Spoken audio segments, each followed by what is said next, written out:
Okay, everyone.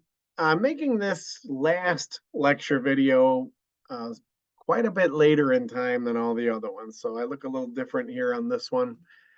Forgive my casual appearance. It's a Saturday morning. I just kind of rolled out of bed, so I hope you can bear with me there. But um, as we learn some of the new topics that could show up on the exam that didn't really show up so much before they switched formats. I just want to mention a few other things. And I do talk about this during the live Zoom sessions, but I also wanted to cover it here. A scrap of statistic shows up. I just want to reiterate a couple other things that were talked about, but not exactly the way I'm going to say them now. And then just a scrap about graphing. So as far as statistics go, a couple of concepts. The mean of something. I've already got a typo. The mean is like the average.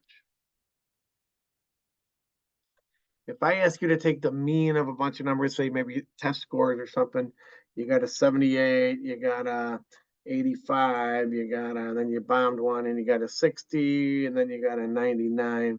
And we want to know the average. I'm sure everybody's done this before. You add the numbers together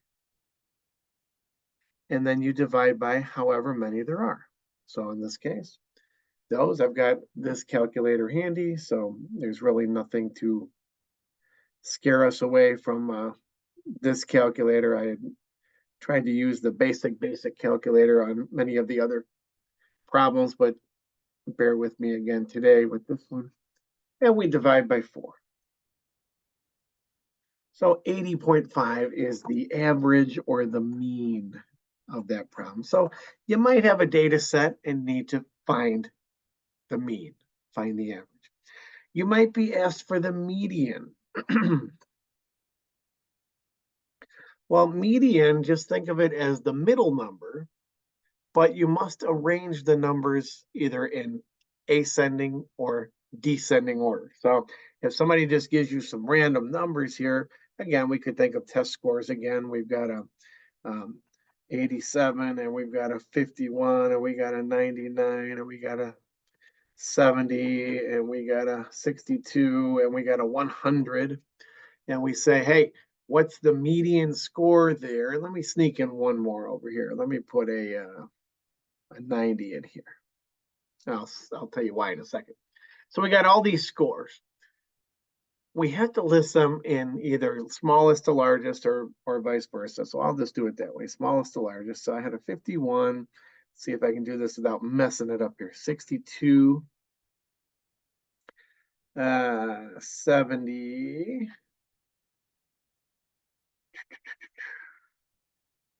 87, right? 90, 99, and 100. 1, 2, 3, 4, 5, 6, 7. Okay. Now you simply pick the middle. The median one is the middle. So that would be this fourth number in, 87. Okay.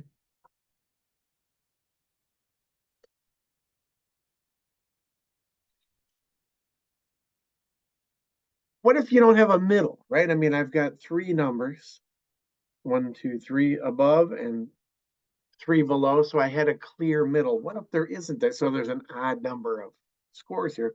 What if I didn't have a clear middle? What if my scores were 85, 71, 64, and 90? And I said, give me the median score here. Well, we still arrange them from smallest to largest, 64, 71, 85, 90, but now I don't have a middle number to choose. So what I do is I take the mean or the average of those 2 numbers in the middle. Okay, so we'll grab the 71 and the 85. Well, let me come off to the side here and do that.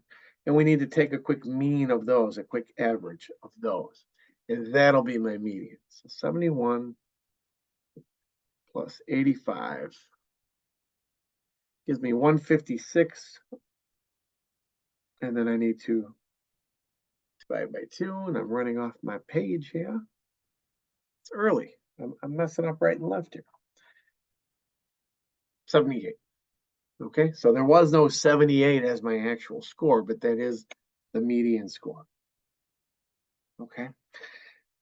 Watch out also for a pretty visual, say we're talking about temperatures for the average temperatures for the months or something. And as we approach summer, let's say, for example, we kind of get warmer and warmer, and then we get hotter, and then we get a little cooler, and then we get a little cooler, right? And you say, well, what's the median? If I put some numbers to it here, let's say this is 88 and this is 80 and this is 78 and 71 and whatever, 72. You have this visual of that 88 in the middle. We're looking for median. Median suggests middle, right? You see an 88 in the middle, it's sticking up above the rest. It's almost tempting to say the median is 88. Okay, but it's not.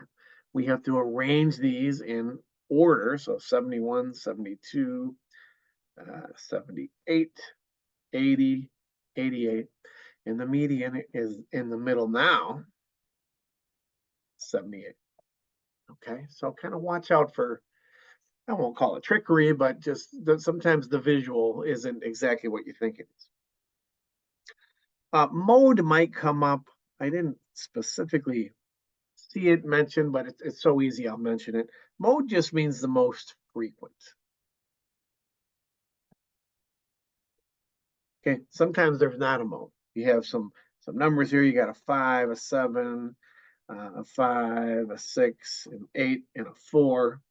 And you say, well, what's the most frequent number that came up? And obviously, I've got a couple of 5s here, and everybody else is just alone. So I would have a mode of 5. You don't always have a mode. Sometimes there is no most frequent, but if there is, we call that the mode. Okay, the range of numbers. It's just the difference between the largest number and the smallest number. So largest minus smallest. So again, I'm just pulling all these numbers out of the air.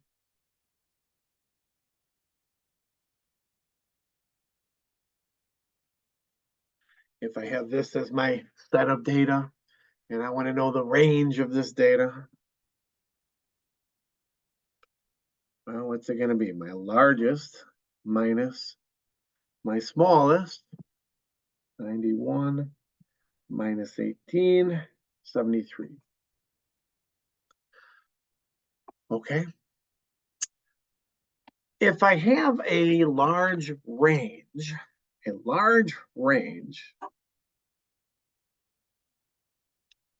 means I have greater variability in my data. Let's kind of look out for that word that maybe we'll be asked, which one of these data sets has the greater variability? If you just think about that word, vary, it's like different things, right? So a large range means I got stuff kind of scattered, not all bunched together, okay? Highest minus lowest. Another indicator of variability is something called the standard deviation. Now, you're not going to be asked to calculate that. That's a more complicated calculation, but that's all about how far does the data kind of drift from the mean, from the average. So range gives you high and low, but you could have a high and a low outlier. And what if everybody else was nice and tight near the average, near the mean, but you had a couple of outliers? So range won't tell you that, hey, maybe your data set isn't so bad after all. Everybody's kind of in the middle except for these two. Standard deviation will help with that. It'll give you a better description of how chaotic your data might be. But again, the takeaway would be if you have a large standard deviation, SD, large standard deviation means greater variability. Okay, so again, I think that word could show up, and we want to just make sure we We nail it. So you might not just be asked to say, tell me the mean of this data, tell me the mode of this data, tell me the median of this data. You might have two sets of data and it says, which one has the larger mean? You know, data set A, data set B. Which one has more variability, data set A or B? So you'll kind of have to figure these things out to answer the question. Okay. All right, so that's really as far as statistics go. There's not much. There's just a couple things that, again, weren't really covered in those previous videos. Let me go back and talk a little bit more about ratios. You know, in some respects, you know, a ratio is just thought of as a fraction. You know, the ratio of two things, you can think of it as the fraction of two things. But a lot of times ratios are separated by a colon. Okay, and we will have some problems in these practice exams where we can show it as a colon, but then we're ultimately going to switch it to like a fraction to do the calculation. Um, and if I asked you, I said, hey, take the fraction now, take the fraction 3/7 and multiply it by 2. If I ask you to take a fraction and multiply it, it means take the fraction times 2, thought of as the fraction 2/1. Okay, when I multiply a fraction by a whole number, just to kind of reiterate again, there's lots of ways to show times, the dot being one of them, parentheses being another. If I show it like that, 3/7 times 2, I'm really saying this fraction times this fraction. You multiply across the top, you multiply across the bottom. Okay, so that's fraction. But if we are asked to multiply a ratio, you know, by what it will probably be worded as by a factor of something. So a factor of 2. Multiply a ratio by a factor of 2. So if I again have my ratio now of 3/7, and I say multiply that ratio by a factor of 2, I'm going to write it as a fraction because that's how I want to do my multiplication. But when it says multiply a ratio, we want to multiply both parts. So I'm really doing this, 2/2. Okay, so that's a big oops, kind of in the difference between a straight fraction discussion and a ratio discussion. 6/14. Okay, we're scaling up the entire ratio. 3/7 is the same as 6/14, but it's just a different way to look at it. And of course, we did this business with fractions all the time when we were purposely unreducing fractions. We would stick in some number over itself and create an equivalent fraction. Okay, but it's just the wording. If I ask you to multiply a fraction by a number, I want this. If I ask you to multiply a ratio by a certain factor, I want this. Okay, so let's, again, I think the word factor will probably be used, but the key here is that we're multiplying a ratio by something as opposed to just saying multiply the fraction by something. All right, so again, watch out for that as a little possible oops. We did a lot of proportions, or we will when we do these exams, or if you've done some, we did a lot of proportions, but we didn't have one worded quite like this before. What if we have something that's worded like this? If x is to 7 as 10 is to 24, find x. If x is to 7 as 10 is to 24, find x. It's a proportion problem. It's just not handed it to us exactly the same as a lot of the other questions were. But when we see this wording, if x is to 7, I harp a lot in the videos about the translation. Is means equals, of means times. Here, not exactly, okay? We're comparing x and 7. X and 7 go together. If x is to 7, and the way we compare those is we're going to write them as a fraction. X goes with 7 in the same fashion. Now is means equal in the same fashion as 10 goes to 24. if x is to 7 as 10 is to 24, what's x? Now it's easy. It's just the sum. Okay, we didn't have one worded exactly like that. But watch out for that wording. If something goes with something else in a similar way that this goes with that, we're going to create a proportion. Solving is the easy part. We cross multiply. And I just pulled numbers out of the air here, so I wasn't trying to make something that looks pretty. Okay, this one isn't exactly pretty. We could reduce that into some reduced fraction or some decimal. Again, with our multiple choice exam, we always want to see what the heck the choices are. This one gets weird with the decimals. Okay, so I won't focus on what that is right now as a fraction, but the concept of setting it up was the takeaway for this video. Okay. Converting time.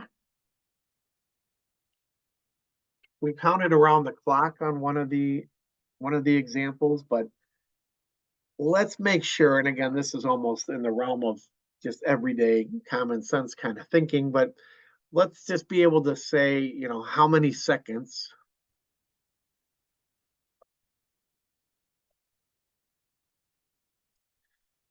are in a certain number of days, are in, let's say 10 days. Okay, now we don't know the exact number in our minds, how many seconds are in 10 days. We might not even know how many seconds are in one day, just in our top of our head. Maybe you do, but maybe not. But what do you know for sure? Well, there's 60 seconds in a minute. We know that much. That we do that every day. And I just wrote it wrong because I'm talking and thinking at the same time. 60 seconds in 1 minute. So I'm going to write it like that, 60 seconds per 1 minute. And I'm going to use unit analysis, dimensional analysis. I'm going to say, well, what else do I know? I know there's 60 minutes in an hour. If I multiply it by 60 minutes per hour, what happens to the units? I got a minute upstairs and a minute downstairs. They cancel. And now it tells me how many seconds are in an hour. It turns out to be 3,600 if you multiply 60 by 60, but that tells me how many seconds are in an hour, but I want to keep going. There's 24 hours in a day. So the hours are going to cancel. And if I stopped right here, 60 times 60 times 24, that tells me how many seconds are in 1 day. And the problem said, give me 10 days. We're going to multiply by 10 days. Okay, there's no denominator here, but we can stick a 1 there if we like to. And now the days cancel, and the only unit left is seconds. And that was our objective. How many seconds are in those 10 days? So we need to take 60 times 60 again, times 24, times 10. And what do we get? 864,000. Okay, seconds. So you don't have to write it out and cancel everything out, as long as you can think your way what to do. 60 seconds in a minute, 60 minutes in an hour, 24 hours in a day, 10 days. Okay, if it said 10 weeks, then we would have to say 7 days a week, and then 10 weeks, or 10 years. We'd have to just keep going. We'd have to keep building it up. Okay, so let's have a little bit of good understanding on converting units of time. Back in video 11, I talked about translating the written word into the mathematical equation or mathematical expression. That kind of the 4 big buzzwords, if we had to pick 4, would be sum for addition, product for multiplication,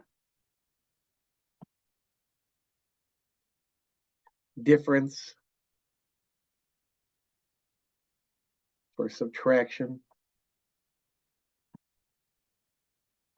and quotient for division.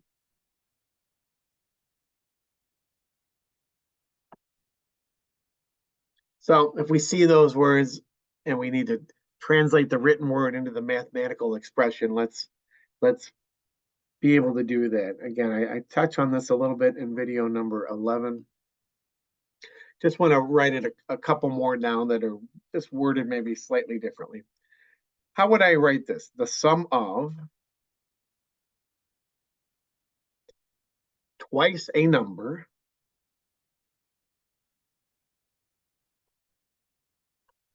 x and 4. The sum of means I'm adding two things together. Put a plus sign down. What am I adding? The first thing I'm adding is twice a number, and this number we're calling x. So that's the comma x is just saying that's what this mystery number is going to be called. Twice this number x.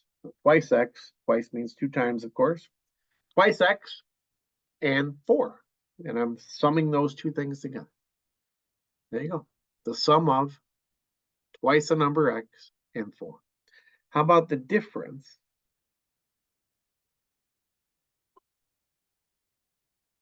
between 6 and twice a number?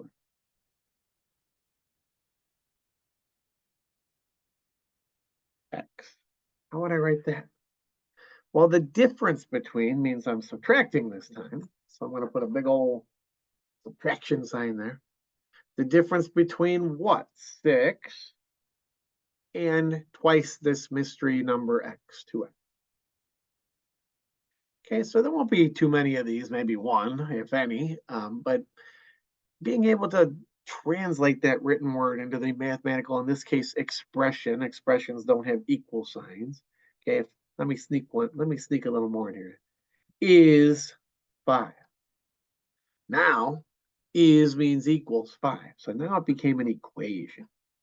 The difference between 6 and twice a number x is equal to 5. There we go. All right, the last little topic. I want to squeeze in this, again, video I'm making way down the line from when I made all the other ones.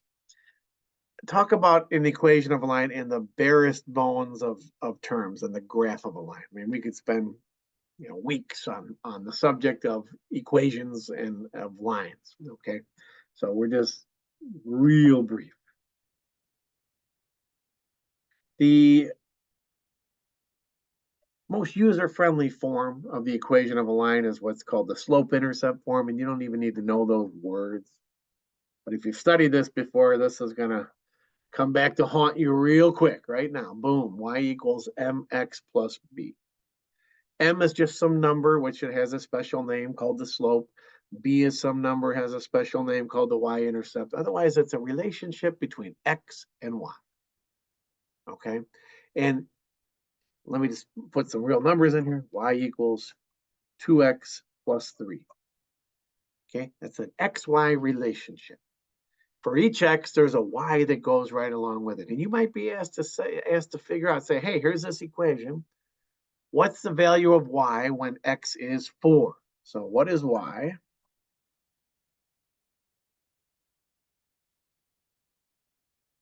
X is 4. So your job is to take the equation, and anywhere you see an x, you stick a 4 in because that's the number they gave us. And you just figure out what y goes along with it. So we simplified this piece here. 2 times 4 is 8 plus 3, so y equals 11. So when x is 4, y is 11, they go together. That we have a special description that we call them called an ordered pair, and we put them in a parentheses and all that good stuff. You're not going to have to actually graph anything, okay? But you might be asked a question like that. And it might not be so explicit, like what happens to y when x is 4. It might say, hey, this equation describes a person's weight over time. Y equals 3x plus 150, where x is the time in weeks and y is the weight in pounds. course, for nursing students, it'll be kilograms, right? They don't do pounds in the medical field. That's a whole different topic. I like the metric system because it really is better. Shh, don't tell anybody. All right, but what would we, okay, so there's the setup, but then it might say, you know, how much did this person weigh after 4 weeks? Well, they're telling us, put a 4 in for X. They didn't say that, but they're telling us. So you put a 4 in here, wherever you see an X. Okay, so that's 12 plus 150, 162. Okay. Now they might say, how much did the person weigh when we first started tracking this progress? We first started charting this person. Y equals 3x plus 150. When we first started examining this patient, how much did the patient weigh? You're like, well, how do I know that from this equation? Well, that would be week number 0, right? We're charting this person's progress. X is weeks, week 1, week 2, week 3. What happens at week 0? That's our starting point. So that part is 0. So the person started at 150 pounds. Okay. 4 weeks later, we know that the person's 162 pounds. This person is gaining weight. So if we were to graph it, and again, you won't be responsible to actually graph something. Okay, if we use an X kind of Y graph, and I'm favoring this top right portion. You remember graphing, we got the 4 quadrants. I'm favoring that top quadrant here. This is X, and this is Y. So this was, for our example, time, and this is the person's weight. And we said when we first started at time 0, the person weighed 150 pounds. So we'll say that's 150 right there. But we knew, you know, so that's time 0. We knew 4 weeks later, the person weighed more, 162, let's say. So it's the dots up here somewhere. And if we kept following that equation, if we went 6 weeks, the person's going to weigh even more. Okay, it's going to be up here somewhere. And all these dots, you know, fall on a straight line based on the equation. People's weight gain doesn't follow a straight line. Okay, but based on the equation. Okay, they're following a straight line. And what's happening with this line? It's increasing. As time goes on, the value of X goes forward. What happens to the value of Y? It keeps getting higher and higher and higher. It increases. Somebody's losing weight, right? They start up here, and as time goes on, they're losing weight. So this is decreasing. Okay, so a different formula would have to describe this line to make it go down as we increase in time versus this one. Okay, and again, that gets into what we call the slope and the positive slope and the negative slope and all that goodies. You won't have to worry about those words. Just, I think the general pattern, increasing versus decreasing, and then just playing with an equation that you're given, and you know, maybe finding a value either when X is 0 or they might give us some other value of X. Okay, so I think that's it as far as loose ends that aren't covered in the other videos. The other videos have a ton of stuff. I mean, more than you really need for this exam. I tried to go all out with teaching math, not just crash course cherry picking for these practice exams, because, you know, the review material that they gave me way back when was like all kinds of stuff, you know, lots of algebra, lots of geometry, lots of units of measure. And then you may see one question on the exam about something that really takes 4 hours of lecture to properly teach somebody, right? And you might get one question. So it's like, I tried to do my best to not overwhelm you, but still teach everything. So I hope I did well on that with the other videos. And again, a few loose ends here tonight, or this morning, I should say, in this video.